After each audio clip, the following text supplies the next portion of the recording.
अस्सलामुअलैकुम, welcome to my YouTube channel. आज के इस वीडियो में हम करेंगे CS 301 की फाइनल टर्म की प्रिपरेशन। आज के इस वीडियो में 50 प्लस इम्पॉर्टेंट रिपीटेड MCQs की प्रिपरेशन आपको करवाऊंगी। और ये MCQs वो MCQs हैं जो पेपर में बार बार रिपीट होते हैं, ठीक है। और इससे आपने अपना कॉन्सेप्ट जो है वो क्लियर करना है।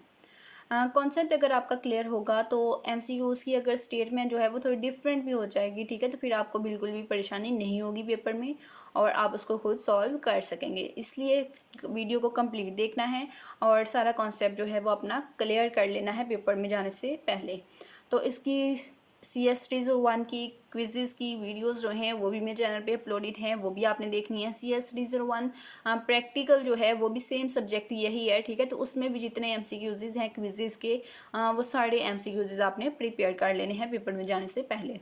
तो स्टार्ट कर लेते हैं हम वीडियो को। और जो सबसे पहला हमारे पास MCQs है वो क्या है कि if there are 56 internal nodes in a binary tree, ठीक है। कि अगर एक बाइनरी ट्री में 65 जो हैं 56 जो हैं इंटरनल नोड्स हैं, then how many external nodes this binary tree will have. यानी कि अगर एक बाइनरी ट्री है उसमें 56 इंटरनल नोड्स हैं तो हमने बताने हैं कि उसकी एक्सटर्नल नोड्स कितनी होंगी, ठीक है। तो एक्सटर्नल नोड्स जो हैं वो ऑलवेज इंटरनल नोड से एक ज़्यादा होती है। यानी कि अगर इंटरनल नोड्स जो हैं वो 56 हैं तो एक्सटर्नल नोड्स जो हैं वो 57 होंगे। तो ये आपने याद रखना है। आपको जितनी भी इंटरनल नोड्स दी जाएंगी और कहा जाएगा कि बाइनरी ट्री की आप एक्सटर्नल नोड्स बताएं, तो जितनी भी इंटरनल नोड्स होंगी उनमें आप एक ऐड करेंगे और वो आपकी एक्सटर्नल नोड्स हो जाएंगी। यानी कि 56 + 1 57 जो हैं वो आपकी एक्सटर्नल नोड्स हैं। यानी कि ऑप्शन नंबर डी जो है यहाँ पे हमारा करेक्ट आंसर है। नेक्स्ट MCQs नंबर 2 देखते हैं। सपोज यू इम्प्लीमेंट अ मिन heap with the smallest element on the top, ठीक है। तो मिन हीप वही होती है जिसकी टॉप पे जिसका रूट जो है वो स्मॉलेस्ट एलिमेंट होता है इन अ अरे, ठीक है। तो consider the different arrays below, determine the one that can not possibly by a heap, ठीक है। तो हमने बताना है कि हमारे पास अगर एक मिन हीप है उसकी अरे हमें गिवन है तो हमने मिन हीप का करेक्ट यहाँ से ऑर्डर जो है वो बताना है। यानी कि हमने वो बताना है जो मिन हीप नहीं हो सकती। Determine the one that can not possible be a heap, ठीक है। तो हीप में क्या होता है मैं आपको बता देती हूँ। यहाँ पे हीप में इस तरह से होता है कि जो ऊपर रूट होता है, ठीक है। यहाँ पे आई थिंक इस तरह से नहीं लगेगा, चलिए हम यहाँ पे कर लेते हैं। यानी कि ये समझ ले कि ये हमारा 22 जो है ये रूट है। तो रूट जो है वो सबसे छोटा होता है, देन उसका एक लेफ्ट चाइल्ड होता है, एक उसका राइट चाइल्ड होता है, ठीक है। तो ये जो लेफ्ट और राइट चाइल्ड हैं ये दोनों बड़े होंगे अपने इस पेरेंट से। तो इस तरह से ट्री होता है। देन इसके इनके जो 18 जो है इसका एक लेफ्ट और राइट चाइल्ड होगा। इसी तरह से 22 जो है इसका भी एक कह लें कि ये 30 जो है इसका लेफ्ट चाइल्ड है और ये इसका राइट चाइल्ड है। तो फिर क्या होगा कि ये जो 24 और 28 हैं, ठीक है। यानी कि ये जो 18 के दो चाइल्ड हैं ये दोनों चाइल्ड जो हैं ये बड़े होंगे अपने पेरेंट से। इन दोनों का पेरेंट 18 है तो इट्स मीन के 18 जो है वो छोटा नंबर होगा और ये दो जो चाइल्ड हैं ये उससे बड़े होंगे। तो इस तरह से हमारे पास एक मिन हिप होती है जिसमें पेरेंट जो है वो अपने चाइल्ड से ऑलवेज छोटा होता है। तो उसके लिए हमने यहाँ से करेक्ट ऑर्डर बताना है। तो इन सबको जो है मैं सही कर देती हूँ एक दफ़ा। चले मैं सबको ही कर देती हूँ, ठीक है। ये हमने सारे कर लिए। अब हम उसको हाईलाइट कर लेते हैं जो हमारा करेक्ट आंसर है। तो हमारा जो करेक्ट आंसर है वो है option number D. Next one है कि how we can build a heap in dash time, ठीक है। कि हम हीप जो है उसको बिल्ड करना चाह रहे हैं तो हम उसको कितने टाइम में बिल्ड कर सकते हैं। उसको हम लीनियर टाइम में बिल्ड कर लेते हैं हीप को। यानी कि लीनियर जो है वो हमारा करेक्ट आंसर है और मोस्ट रिपीटेड MCQs है। नेक्स्ट वन है अ complete binary tree is a tree that is dash filled with the possible exceptions of the bottom level, ठीक है। कि कंप्लीट बाइनरी ट्री जो है वो एक ऐसा ट्री है जिसका डैश लेवल जो है, ठीक है, डैश जो है वो फिल्ड होता है विद द पॉसिबल एक्सेप्शन, ठीक है। यानी कि जो बॉटम लेवल होता है उसके अलावा जो है वो डैश फील्ड होता है। कंप्लीट बाइनरी ट्री वो ट्री है जो जो लास्ट लेवल के अलावा जो उसके अंदर वाले लेवल्स होते हैं, ठीक है, दूसरे जो लेवल्स होते हैं वो कम्प्लीटली फिल्ड होते हैं, इसलिए हम उसको कंप्लीट बाइनरी ट्री कहते हैं। ठीक है, तो यहाँ पे हमारे पास क्या होगा, कम्प्लीटली फिल्ड। बस कंप्लीट बाइनरी ट्री का जो लास्ट वाला लेवल होता है वो कम्प्लीटली फिल्ड नहीं होता, उसके अलावा बाकी सारे जो हैं लेवल वो कम्प्लीटली फिल्ड होते हैं। उसके बाद नेक्स्ट है कंसीडर अ मिन हिप। ठीक है, अगेन हमें कहा जा रहा है कि कंसीडर करें, फर्ज करें कि आपके पास एक मिन हिप है, उसको रिप्रेजेंट किया जा रहा है इस अर्रे से 3 4 5 6 7 3 4 6 5 7 after calling the function delete मिन। यानी कि अगर आप डिलीट मिन का फंक्शन जो है वो कॉल कर रहे हैं इस अर्रे पे, तो इस चीज़ से क्या इफेक्ट आएगा, यानी कि जो मिन है डिलीट मिन, यानी कि मिनिमम को डिलीट करो, तो इसमें से जो मिनिमम है वो कौन सा है, वो है 3। इट्स मीन 3 जो है वो डिलीट हो जाएगा। तो 3 डिलीट होने के बाद जो हमारे पास अपडेटेड मिन हीप आएगी वो हमने बतानी है। ठीक है, तो मैंने आपसे पहले भी आपको बताया कि जो हमारे पास पेरेंट होता है, यहाँ पे मैं इसको शेप से इंसर्ट करके आपको अगेन जो है वो कॉन्सेप्ट समझाने की कोशिश करती हूँ। यानी कि ये हमारे पास एक पेरेंट है, ठीक है, इसी को हम कॉपी करके तो पेस्ट कर लेते हैं। इसको मैं सही करके तो आपको दिखा देती हूँ किस तरह से डिलीट मिनिमम हिप जो है वो बनती है, ताकि अगर आपको क्वेश्चन में जो है मिनिमम हिप और मैक्सिमम हिप जो है वो ये क्वेश्चन में आपको कहा जाता है कि इसको बनाएं। ठीक है, इस तरह से आपको अरे दी जाती है और कहा जाता है कि एक मिन हिप बनाएं या फिर मैक्स हिप बनाएं, तो ये आपको आना चाहिए। ये दोनों इंपॉर्टेंट चीज़ें हैं।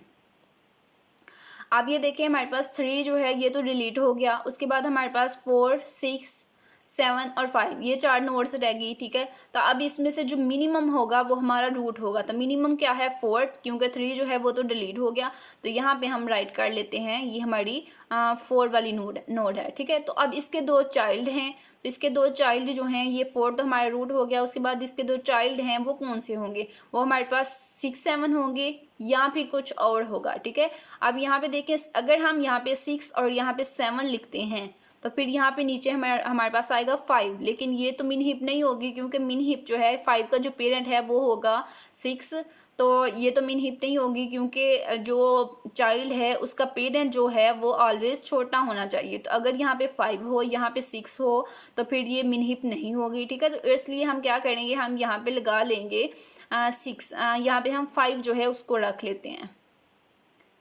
मैं ऐड टेक्स्ट करके तो यहाँ पे आपको लिख के दिखा देती हूँ, और यहाँ पे इसका जो चाइल्ड है वो हम बनाते हैं 6 को, और अब यहाँ पे हम बनाएंगे 7 जो है 5 का चाइल्ड। अब ये देखें ये एक यानी कि मिन हिप है, मिनिमम हिप है। कैसे हिप है मिनिमम, क्योंकि पेरेंट जो है मिनिमम हिप में ऑलवेज अपने चाइल्ड से छोटा होता है। तो 4 के 2 चाइल्ड हैं 5 और 6, और ये 5 और 6 से छोटा है, इट्स मीन कि ये हमारी सही है। उसके बाद 5 का चाइल्ड कौन सा है, 7 जो है वो बड़ा है अपने पेरेंट से, इट्स मीन कि ये एक हमारे पास मिनिमम हिप है। तो इट्स मीन कि 4 5 6 7 ये ऑर्डर जो है ये हमारे पास करेक्ट ऑर्डर होगा अपडेटेड हीप का।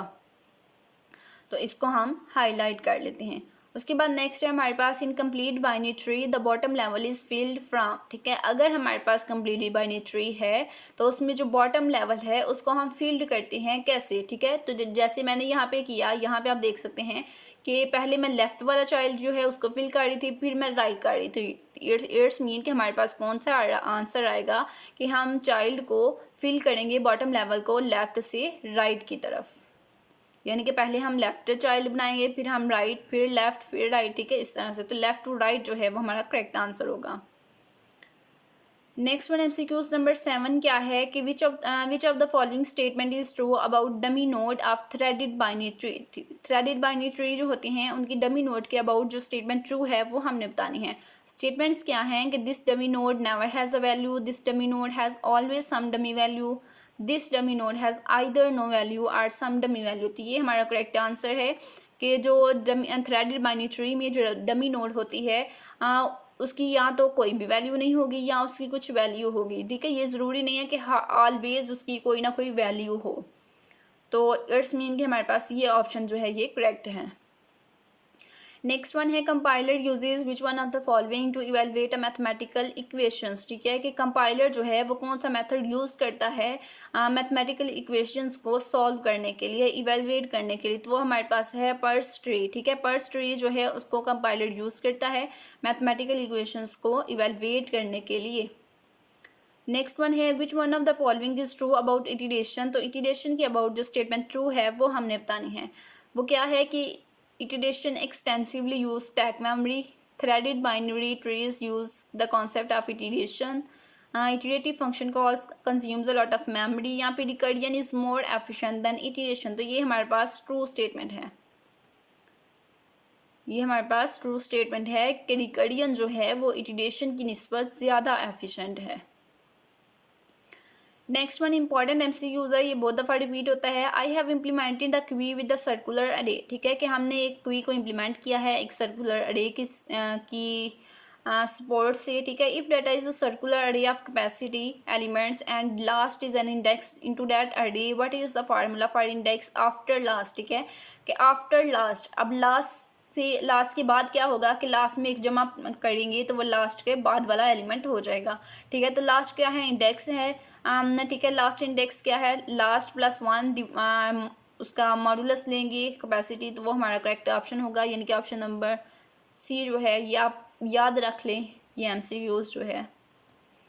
नेक्स्ट वन हमारे पास क्या है, which one of the following is true about recursion. ठीक है, पहले हमने देखा इटिरेशन के अबाउट कौन सी स्टेटमेंट ट्रू है, और अब हमसे पूछा जा रहा है रिकर्जन के अबाउट कौन सी स्टेटमेंट ट्रू है। ठीक है, अगर यहाँ पे इटिरेशन होगा तो फिर हमारे पास ये स्टेटमेंट जो है ये ट्रू होगी कि recursion is more efficient then iteration. ठीक है, लेकिन यहाँ पे इटिरेशन लिखा हुआ है, इट्स मीन कि ये हमारा करेक्ट ऑप्शन नहीं होगा।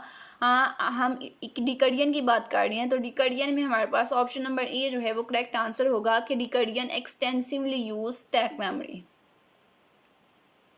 नेक्स्ट वन है कि binary tree with 33 internal nodes has dash links to internal nodes. ठीक है, यानी कि अगर बाइनरी ट्री में, अगर पहले हम बात कर रहे थे नोड्स की, इंटरनल और एक्सटर्नल नोड्स की, लेकिन अब हम बात कर रहे हैं लिंक्स की।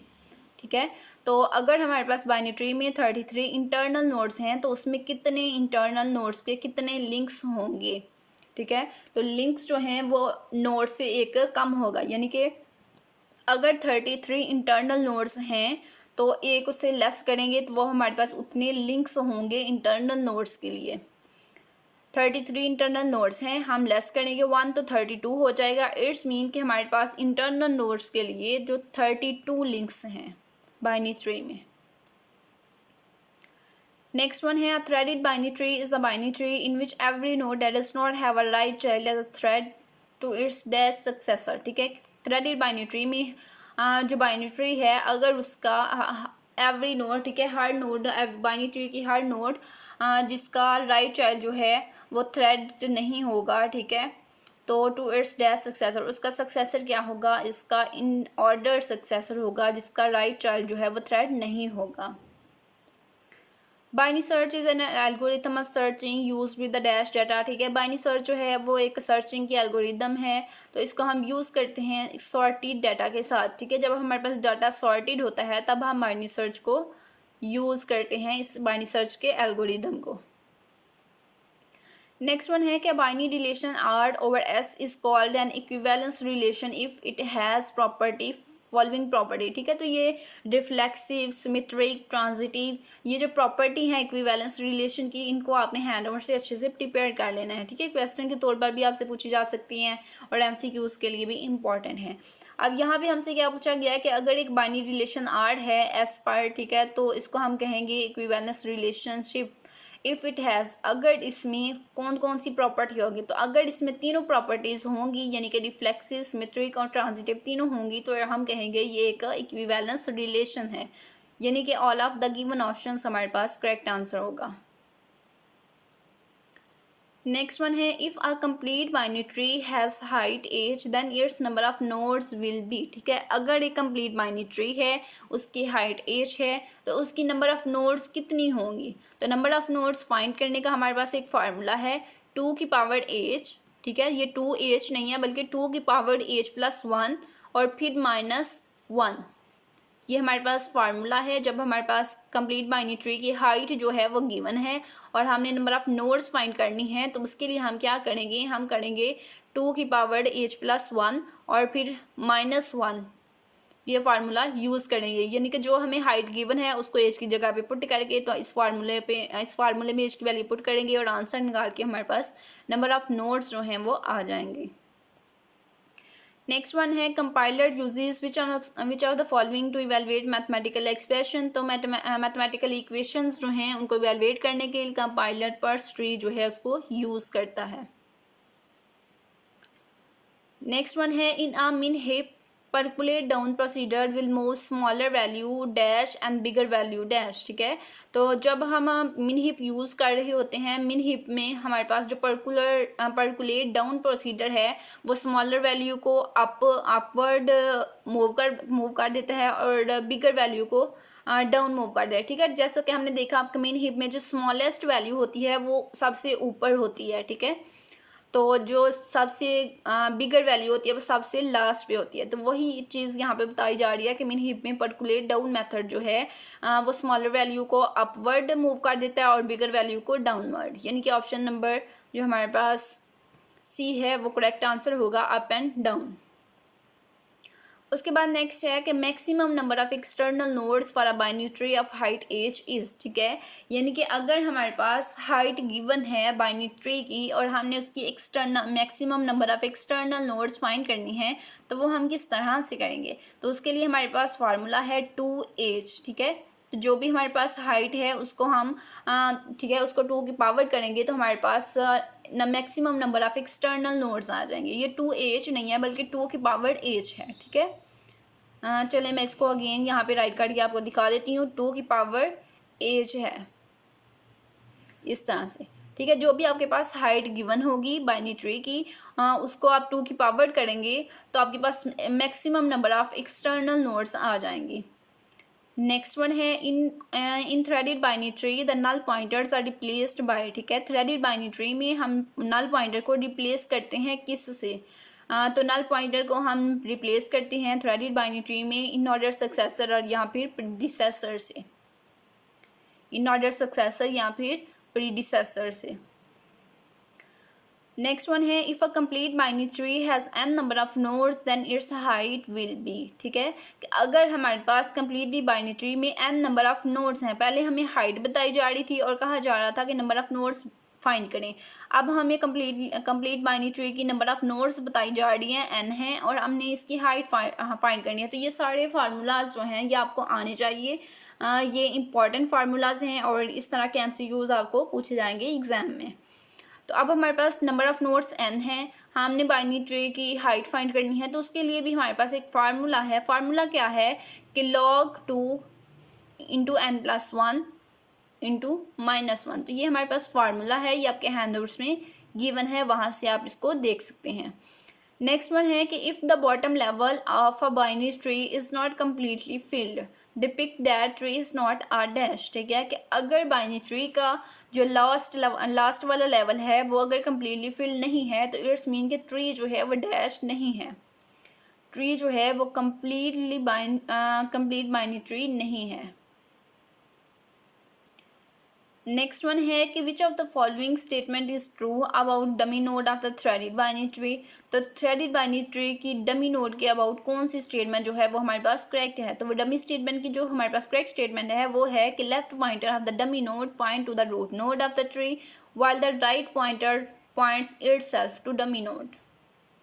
कि डमी नोड का जो लेफ्ट पॉइंटर है वो पॉइंट करता है ट्री की रूट नोड को और जो राइट पॉइंटर है वो पॉइंट करता है डमी नोड को। नेक्स्ट वन है binary tree of n node has. ठीक है, कि अगर बाइनरी ट्री है उसमें n नोड्स हैं तो उसमें कितने लेवल्स होंगे। ठीक है, उसमें नंबर ऑफ लेवल्स जो हैं वो हमने बताने हैं। तो उसमें जो नंबर ऑफ लेवल्स होंगे वो होंगे log 2 n। ठीक है, log 2 n, यानी कि यहाँ पे जो log 2 है वो कुछ इस तरह से है कि log की इस तरह से log 2। ठीक है, log 2 और साथ में n जो है n हमारे पास नंबर ऑफ नोड जितनी बताई जाएंगी वो यहाँ पे आप लिखेंगे। तो आपके इसको कैलकुलेट करेंगे log 2 n तो आपके पास नंबर ऑफ लेवल्स आ जाएंगे।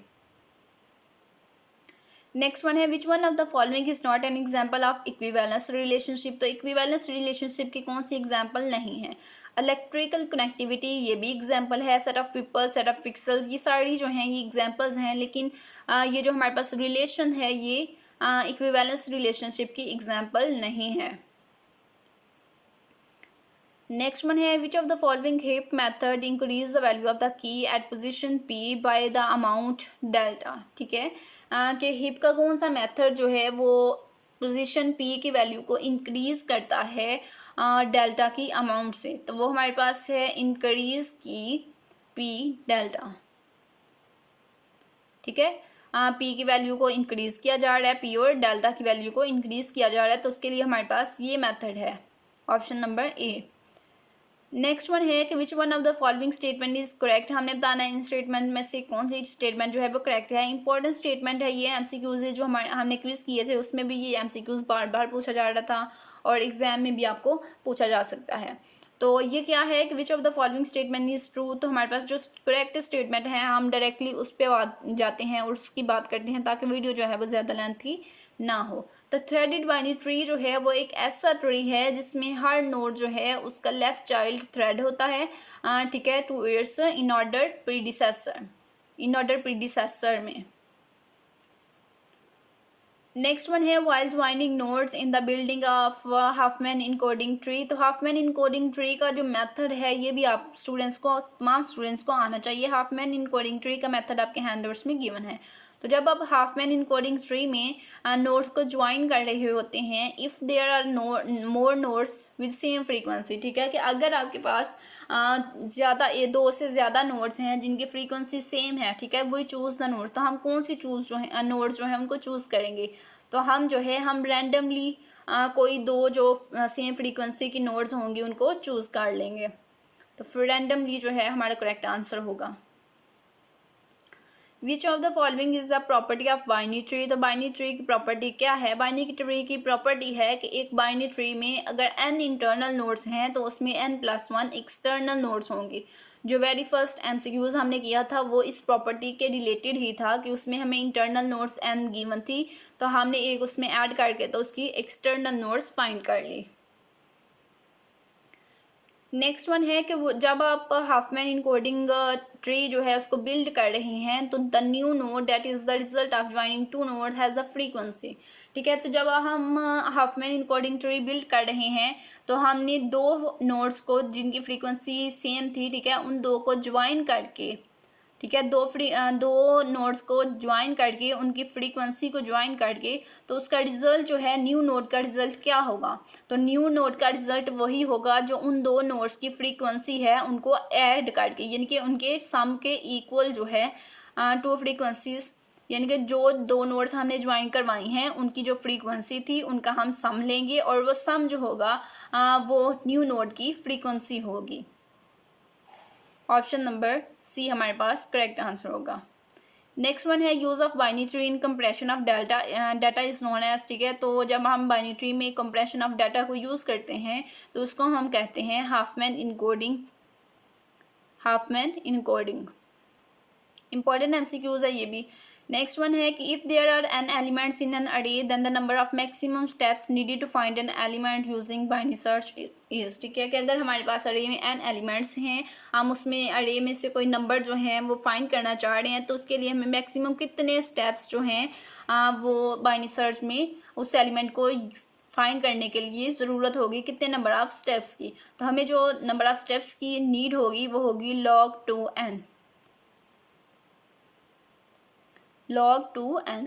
नेक्स्ट वन है suppose we are sorting an array of 8 integer using quick sort, यानी कि अगर हम सपोज कर लें, फर्ज कर लें कि हम क्विक सॉर्ट को यूज़ करते हुए 8 इंटीजर की अरे को सॉर्ट कर रहे हैं, तो and we have just finish the first partitioning with the array looking like this 2 5 1 7 9 12 11 10 which statement is correct. ठीक है, क्विक सॉर्ट है, क्विक सॉर्ट में हमारे पास जो पीवर्ड होता है वो दरमियान वाली मिड वाली वैल्यू होती है। ठीक है, तो यहाँ पे हमारे पास कितनी वैल्यूज़ हैं 3 4 5 6 7 8 हैं, ठीक है। 8 है तो इनका आप हाफ करेंगे, इनका हाफ क्या बनेगा 4 और 4, ठीक है। यहाँ पे इनका हाफ बन रहा है 7 और 5 के दरमियान, 7 और 9 के दरमियान, ठीक है। अब यहाँ पे अगर ये 7 नंबर्स होते हैं, ठीक है, तो फिर 3 उस तरफ 3 उस तरफ, ठीक है, तो 7 दरमियान वाला जो ऑड नंबर था, ठीक है, वो हमारा पिवट बन जाता है। लेकिन यहाँ पे मिड में 2 नंबर्स आ रहे हैं, 4 उस तरफ है 4 उस तरफ है, ठीक है, तो वो जो दरमियान वाले 2 हैं, ठीक है,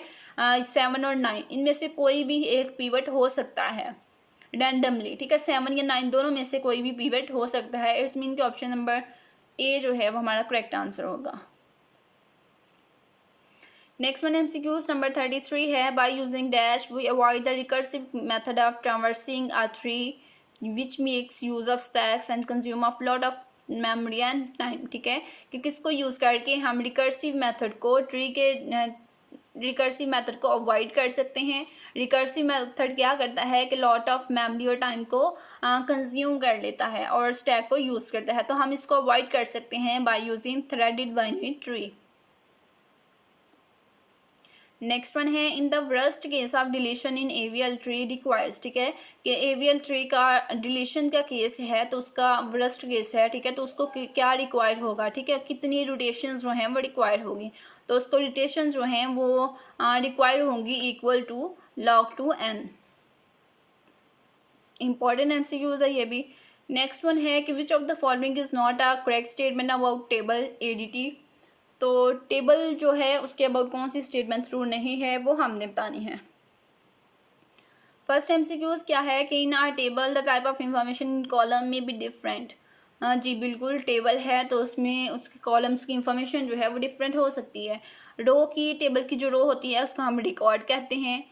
उसके बाद नेक्स्ट है कि major use of table in database, ठीक है, तो हम मेजर यूज़ है टेबल का वो डाटाबेसिस में ही होता है। जो हमारे पास स्टेटमेंट करेक्ट नहीं है, इनकरेक्ट है, वो है हमारे पास कि टेबल को हम एंटिटीज़ कहते हैं। ऐसा हरगिज़ नहीं है, टेबल के जो कॉलम्स होते हैं हम उनको एंटिटीज़ नहीं कहते। इट्स मीन ये स्टेटमेंट जो है ये हमारे पास रॉन्ग है। उसके बाद नेक्स्ट है the definition of transitive property is. Transitive property की डेफिनेशन हमने बतानी है, तो ये ट्रांजिटिव, रिफ्लेक्सिव, सिमेट्रिक, इन सब की प्रॉपर्टीज़ आपको आनी चाहिए। ट्रांजिटिव प्रॉपर्टी की जो डेफिनेशन है वो हमारे पास क्या है कि for all elements x y and z, अगर x जो है वो रिलेट कर रहा है y से और y रिलेट कर रहा है z से, तो इसका मतलब हुआ कि x जो है वो रिलेट कर रहा है z से, ठीक है। यानी कि अगर ट्रांजिटिव प्रॉपर्टी जो है वो कुछ इस तरह से है, उसकी एग्जांपल मैं इस तरह से आपको दूंगी कि अगर अली अहमद का भाई है और अहमद यानी अली जो है वो अहमद का भाई है, अहमद जो है वो अरसलान का भाई है, तो फिर अली और अरसलान जो है वो दोनों भाई होंगे। इस तरह से ट्रांजिटिव प्रॉपर्टी जो है उसका रिलेशन है, ठीक है। तो उस हिसाब से हमारे पास ये जो ऑप्शन नंबर 3 है ये करेक्ट आंसर बन रहा है। नेक्स्ट वन है which one of the following is not the property of equivalence relationship. Equivalence relation की कौन सी प्रॉपर्टी नहीं है, तो एसोसिएटिव जो है ये उसकी प्रॉपर्टी नहीं है, क्योंकि इक्विवेलेंस रिलेशन जो है उसके 3 ही प्रॉपर्टी हैं, रिफ्लेक्सिव, सिमेट्रिक और ट्रांजिटिव। नेक्स्ट वन है searching an element in AVL tree. AVL tree में आप कोई एलिमेंट सर्च करना चाह रहे हैं, ठीक है, तो उसके लिए मैक्सिमम कितना टाइम जो है वो आपको रिक्वायर होगा। तो अगर आप AVL ट्री में कोई एलिमेंट सर्च कर रहे हैं तो उसके लिए आपको जो मैक्सिमम टाइम रिक्वायर होगा वो होगा 1.44 log2n, यानी कि ऑप्शन नंबर सी हमारे पास करेक्ट आंसर होगा। इंपॉर्टेंट MCQs है, ये रिपीटेड है, बहुत दफ़ा पेपर में पूछा जाता है। नेक्स्ट वाला MCQs भी बहुत इंपॉर्टेंट है। एवरी AVL इज, ठीक है, कि हर AVL ट्री जो है वो डैश होता है, वो एक बाइनरी सर्च ट्री होता है। हर AVL ट्री एक बाइनरी सर्च ट्री होता है। नेक्स्ट वन है कि in case of deleting a node from AVL tree rotation could be prolong to the root node, ठीक है, कि अगर आप AVL ट्री से कोई नोड जो है उसको डिलीट कर रहे हैं तो फिर रोटेशन जो है वो रूट नोड पे होगी। तो जी बिल्कुल, अगर आप AVL से कोई नोड जो है उसको डिलीट कर देते हैं तो उससे क्या होगा कि AVL ट्री जो है वो अनबैलेंस हो जाएगा, तो फिर उसको बैलेंस करने के लिए आपको रूट नोड पे रोटेशंस करनी होंगी। नेक्स्ट वन है we are given N items to build a heap, this can be done with their successive inserts, ठीक है, कि अगर आपको कहा जाए कि आपके पास n आइटम्स हैं, आपने एक हीप जो है उसको बिल्ड करना है n आइटम से, तो उसके लिए आपको कितनी इंसर्शंस करनी होगी, यानी कि n आइटम्स है तो n आइटम्स को ही आपको इंसर्ट करना होगा, इट्स मीन n ही हमारा आंसर होगा। नेक्स्ट वन है कि which one of the following algorithm is most widely use due to its good average time. ठीक है, गुड एवरेज टाइम की वजह से कौन सा एल्गोरिदम जो है मोस्ट वाइडली यूज होता है, तो वो हमारे पास क्विक सॉर्ट एल्गोरिदम है।